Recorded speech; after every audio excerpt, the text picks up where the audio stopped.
Voilà un enregistrement de La ferme des animaux par George Orwell, raconté par Ray Air Audio.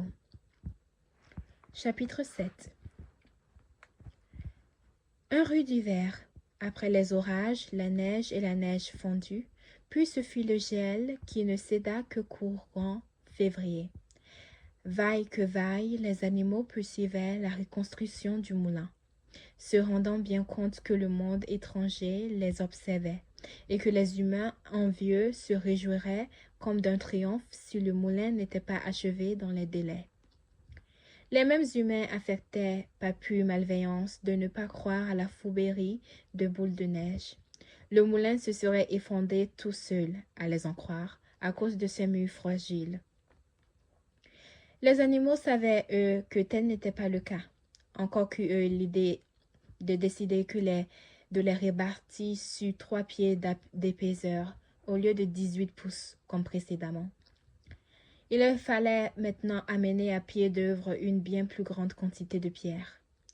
Longtemps, la neige amorcelée sur la carrière retarda les travaux. Puis ce fit un temps sec et il gela, et les animaux se remirent à la tâche, mais elles étaient pénibles et ils n'y apportaient plus qu'un moindre enthousiasme. Ils avaient froid tout le temps, la plupart du temps, ils avaient faim aussi. Seuls Malabar et Douce gardaient cœur à l'ouvrage. Les animaux entendaient les exhortations excellentes de Bribabi sur les joies du service et la dignité du labeur, mais trouvaient plus de stimulant dans la puissance de Malabar comme dans sa devise inattaquable « Je vais travailler plus dur ». En janvier, la nourriture vint à manquer. Le blé fut réduit à la portion congrue et il fut annoncé que, par compensation, une ration supplémentaire de pommes de terre serait distribuée. Or, on s'aperçut que la plus grande partie des pommes de terre avait gelé, n'ayant pas été assez bien protégées sous la paille. Elles étaient molles et décolorées, peu comestibles. Bel et bien, plusieurs jours d'affilée, les animaux se nourrirent de betteraves, fourragères et de paille. Ils semblaient menacés de mort lente. Il était d'importance capitale de cacher ces faits au monde extérieur. Anéantis par l'effondrement du moulin, les humains accablaient la ferme des animaux sous de nouveaux mensonges. Une fois encore, les bêtes mouraient de faim et les maladies faisaient des ravages. Elles se battaient entre elles, tuaient les petits, se comportaient en vrais cannibales. Si la situation alimentaire venait à être connue, les conséquences seraient funestes, et c'est de ce dont Napoléon se rendait clairement compte. Aussi décida-t-il de recourir à M. Whymper, qui prévale le sentiment contraire. Les animaux n'avaient à peu près jamais l'occasion de rencontrer M. Whymper lors de ses visites hebdomadaires. Désormais, certains d'entre eux, bien choisis, surtout des moutons, eurent l'ordre de se récrier, comme par hasard, quand ils étaient rapportés d'oreilles, sur leurs rations plus abordantes. De plus, Napoléon donna ordre de remplir de sable presque à ras-bord les coffres à peu près vides de la réserve, qu'on recouvrit ensuite du restant de grains et de farine. Sur un prétexte plausible, en menant M. Whymper à la réserve, et l'on fit en sorte qu'il jette au passage un coup d'œil sur les coffres. Il tomba dans le panneau et rapporta partout qu'à la ferme des animaux, il n'y avait pas de 17.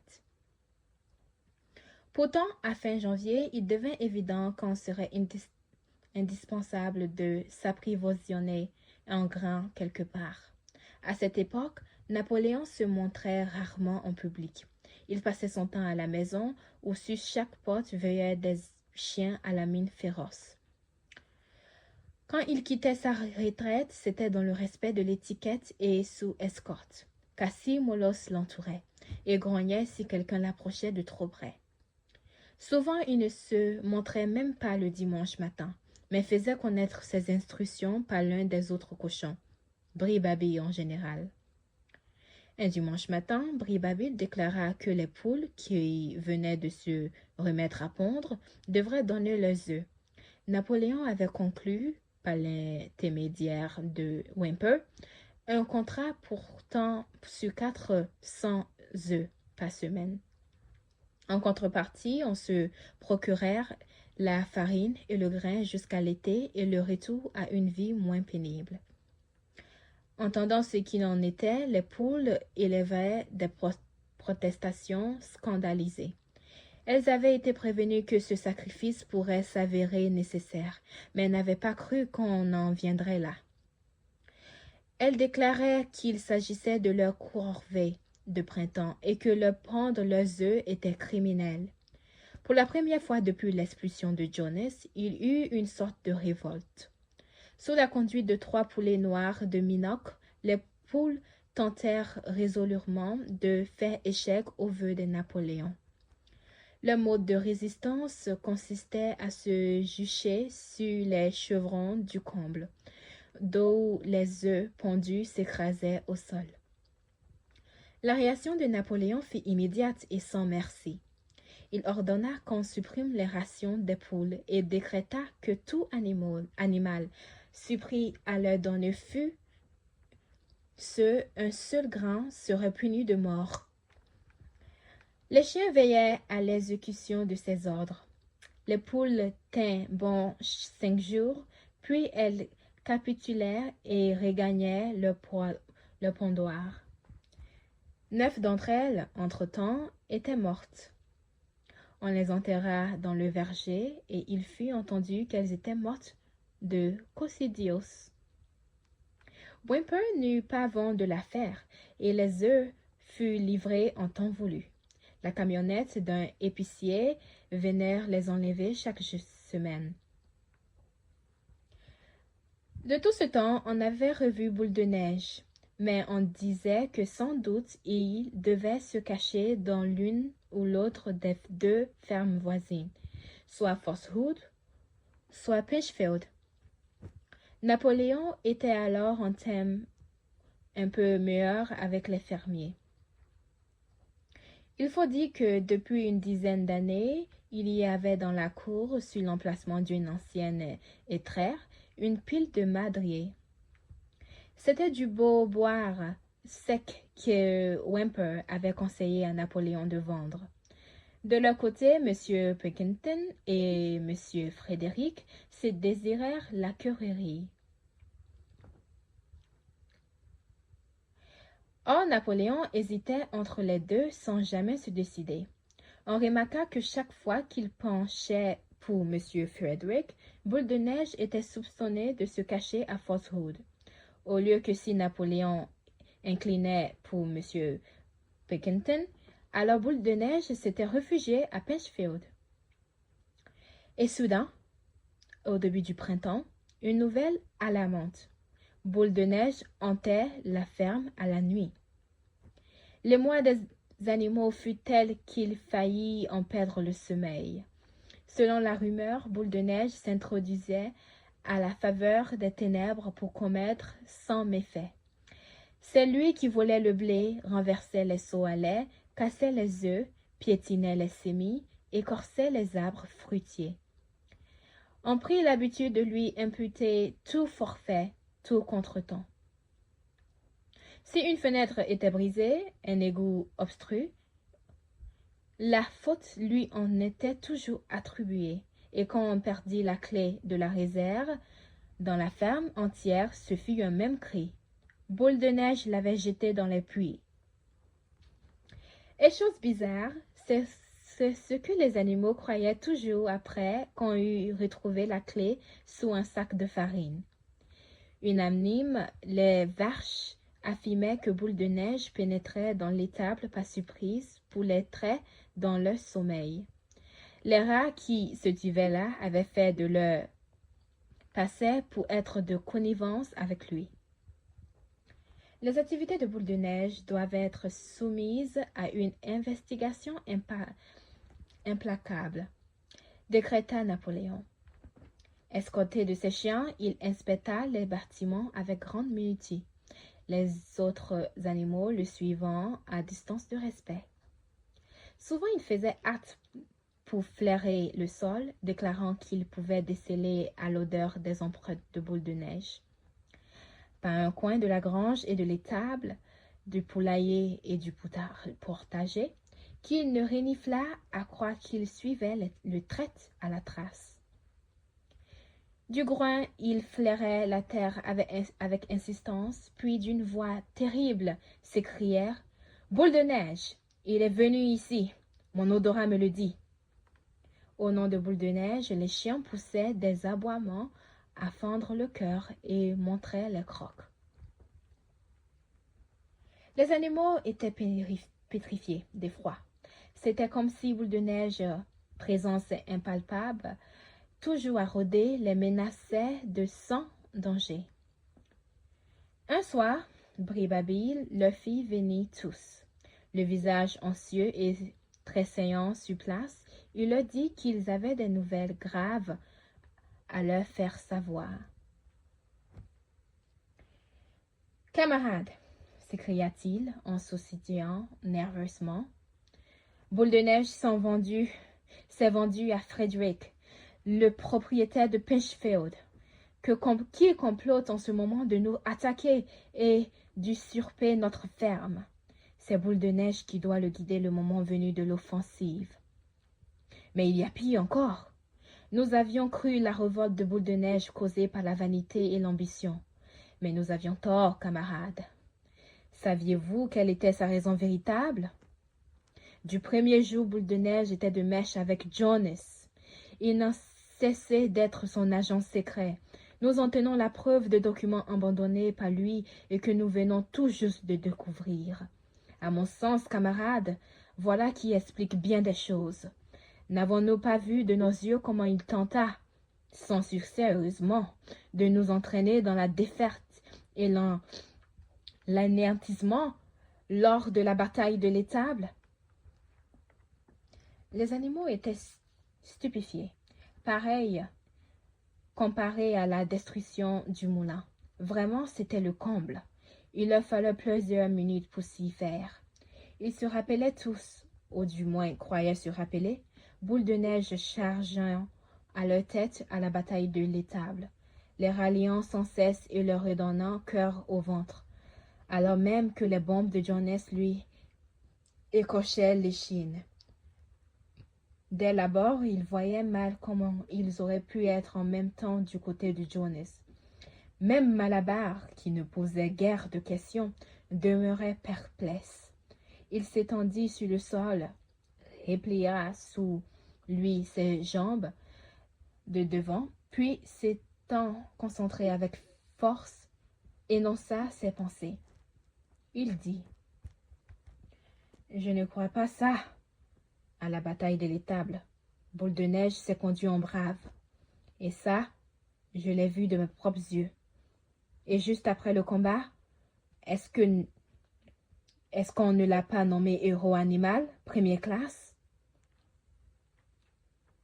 C'est là que nous avons fait forte route, camarades, reprit Bribabi, car en réalité, il essayait de nous conduire à notre pète. C'est ce que nous savons maintenant grâce à ces documents secrets. Il a été blessé quand même, dit Malabar. Tous, nous l'avons vu, qui courait en perdant son sang. Cela aussi faisait partie de sa machination, s'écria Bribabi. Le coup du fusil de Jonas n'a fait que les rafler. Si vous saviez lire, je vais vous en donner la preuve écrite de sa main. Le complot prévoyait qu'au moment critique, Boule de neige donnerait le signal du sauve-qui-peut, abandonnant le terrain à l'ennemi. Et il a failli réussir. Bel et bien, camarade, il aurait réussi. N'eût été votre chef héroïque, le camarade Napoléon. Enfin, est-ce que vous l'auriez oublié? Au moment même où Jonas et ses hommes pénétraient dans la cour, Boule de neige tournait Cassac, entraînant nombre d'animaux après lui. Et au moment où se répandait la panique, alors même que tout semblait perdu, le camarade Napoléon s'élançait en avant, au cri de mort à l'humanité. mordant Jonas au mollet. De cela, sûrement, vous vous en rappelez, camarade, dit Bribabé en frétillant. Entendant le récit de cette scène, haute en couleur, les animaux avaient l'impression de se rappeler. À tout le moins, ils se souvenaient qu'au moment critique, Boule de Neige avait détalé. Mais Malabar, toujours un peu mal à l'aise, finit par dire « Je ne crois pas que Boule de Neige était un traître au commencement. Ce qu'il a fait depuis, c'est une autre histoire. Mais je crois qu'à la bataille de l'étable, il a agi en vrai camarade. » Bribabé, d'un ton ferme et pesant ces mots, dit alors « Notre chef camarade Napoléon a déclaré catégoriquement, camarade, que Boule de Neige était l'agent de Jonas depuis le début. Oui, et même bien avant que nous ayons envisagé le soulèvement. Ah, c'est autre chose dans ce cas-là, concédant Malabar. Si c'est le camarade Napoléon qui le dit, ce doit être vrai. À la bonne heure, camarade, s'écria Bribabé, non sans avoir jeté toutefois de ses petits yeux pétillants un regard mauvais sur Malabar. Sur le point de s'en aller, il se retourna et ajouta d'un ton solennel « J'en avertis chacun de vous. Il va falloir ouvrir l'œil et le bon, car nous avons des raisons de penser que certains agents secrets de Boule de Neige se cachent parmi nous à l'heure actuelle. » 4 jours plus tard, en fin d'après-midi, Napoléon donna ordre à tous les animaux de se rassembler dans la cour. Quand il fut tous réunis, il sortit de la maison de la ferme, portant 2 décorations, car récemment il s'était attribué les médailles de héros animal, première classe et deuxième classe. Il était entouré de ses 9 molosses qui grondaient. Les animaux en avaient froid dans le dos, et chacun se tenait tapi en silence, comme en attente de quelques événements terribles. Napoléon jeta sur l'assistance un regard dur, puis émit un cri suraigu. Immédiatement, les chiens bondirent en avant, saisissant 4 cochons par l'oreille et les traînant. Glapissant et terrorisés aux pieds de Napoléon, les oreilles des cochons saignaient, et quelques instants, les molosses, ivres de sang, parurent saisis d'une rage démente. À la stupeur de tous, 3 d'entre eux se jetaient sur Malabar. Prévenant leur attaque, le cheval frappa l'un d'eux en plein bond et de son sabot le cloua au sol. Le chien hurlait miséricorde. Cependant, ces 2 congénères, la queue entre les jambes, avaient filé bon train. Malabar interrogeait Napoléon des yeux. Devait-il en finir avec le chien ou lui laisser la vie sauve? Napoléon parut prendre une expression autre, et d'un ton bref, il lui condamna de laisser aller le chien, sur quoi Malabar leva son sabot. Le chien détala, meurtri et hurlant de douleur. Aussitôt, le tumulte s'apaisa. Les 4 cochons restaient sidérés et tremblants, et on lisait sur le train le sentiment d'une faute. Napoléon les invita à confesser leurs crimes.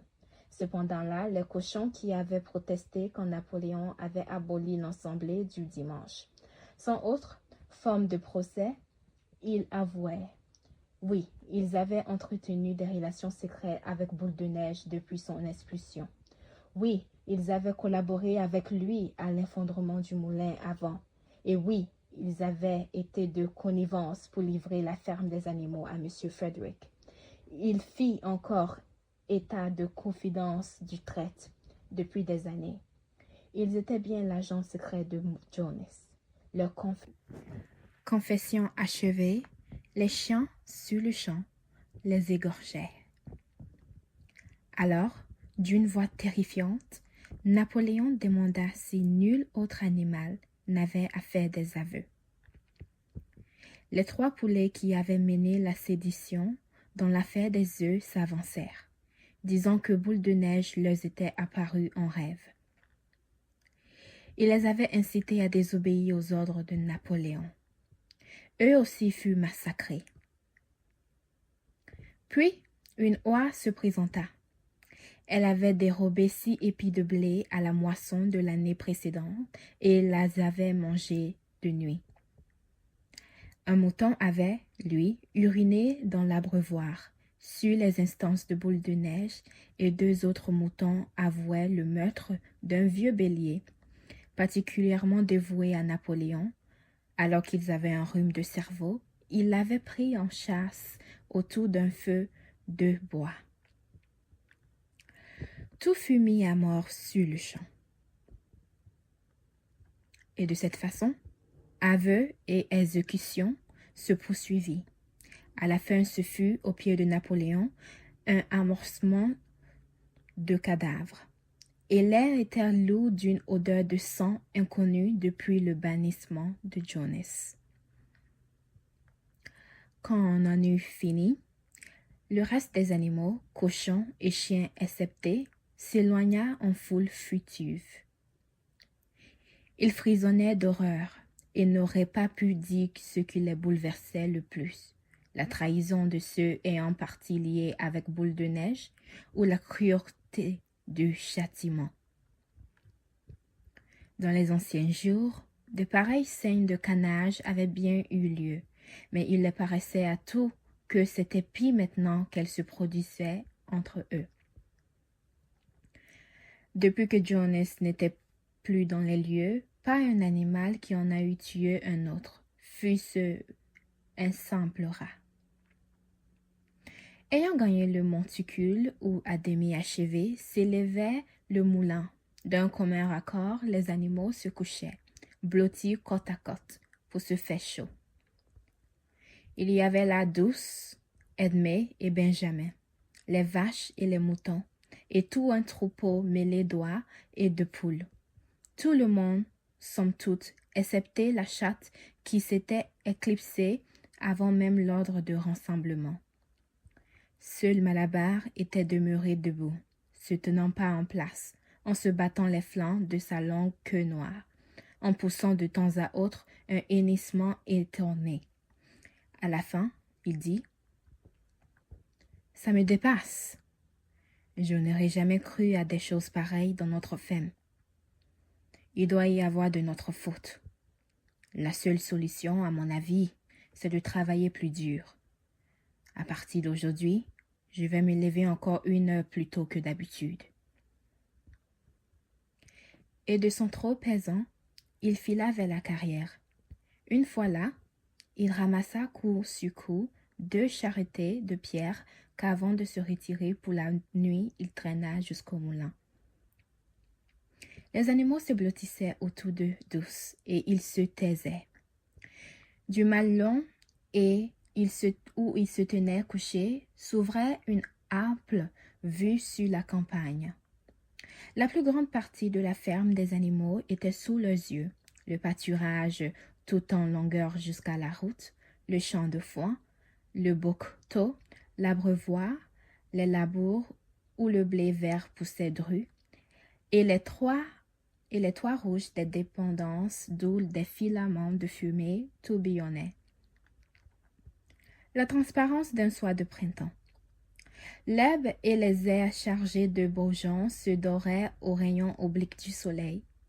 Jamais la ferme, et ils éprouvaient une sorte d'étonnement à se rappeler qu'elle était à eux, que chaque pouce leur appartenait, ne les avait paru si enviables.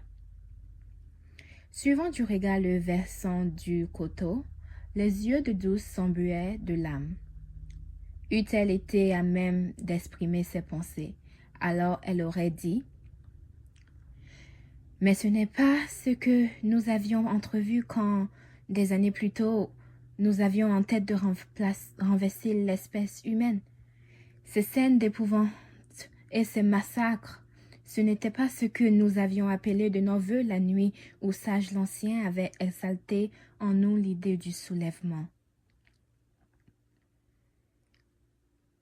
Elle-même, se fût-elle fait une image du futur, serait été celle d'une société d'animaux libérés de la ferme et du fouet.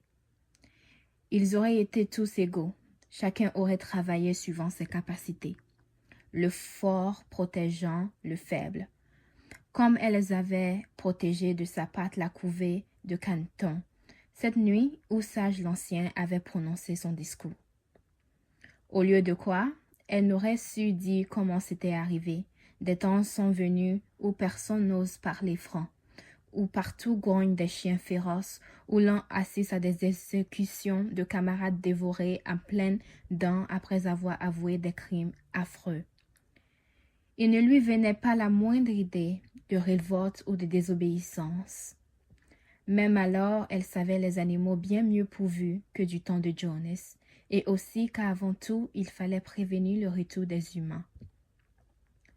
Quoi qu'il arrive, elle serait fidèle, travaillerait ferme, exécuterait les ordres, accepterait la mainmise de Napoléon.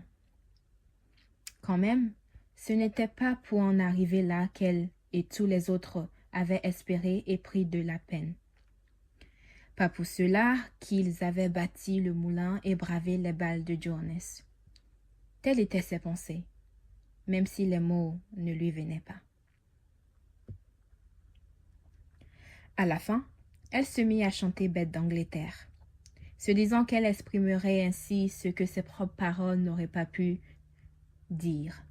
Alors les autres animaux assis autour d'elle reprirent en chœur le chant révolutionnaire, 3 fois de suite, mélodiosement, mais avec une lenteur funèbre comme il n'avait jamais fait encore. À peine avait-il fini de chanter pour la 3e fois que Bri-Babi, escorté de 2 molosses, s'approcha, de l'air de qui a des choses importantes à faire savoir. Il annonça que désormais, en vertu d'un décret spécial du camarade Napoléon, chanter Bête d'Angleterre était interdit. Les animaux en furent tout déconcertés. « Pourquoi ?» s'exclama Edmé. « Il n'y a plus lieu, camarade, » dit Bri-Babi d'un ton cassant. Bête d'Angleterre, c'était le chant du soulèvement, mais le soulèvement a réussi. L'exécution des traites et cet après-midi l'a mené à son terme. Au dehors comme au dedans, l'ennemi est vaincu. Dans Bête d'Angleterre étaient exprimées nos aspirations à la société meilleure des temps à venir. Or, cette société est maintenant instaurée. Il est clair que ce chant n'a plus aucune raison d'être. Tout effrayés qu'ils fussent, certains animaux auraient pu être bien protestés, si à cet instant les moutons n'avaient entonné leur bêlement habituel. 4 pattes, oui, 2 pattes, non. Et ils bêlaient plusieurs minutes durant et mit fin à la discussion. Aussi n'attendit-on plus Bête d'Angleterre. À la place, Minimus, le poète, composa de nouveaux couplets dont voici le commencement. Ferme des animaux, jamais de mon fait ne te viendront des mots. Et c'est là ce qu'on chante chaque dimanche matin après le salut au drapeau. Mais les animaux trouvaient que ces paroles et cette musique ne valaient pas Bête d'Angleterre.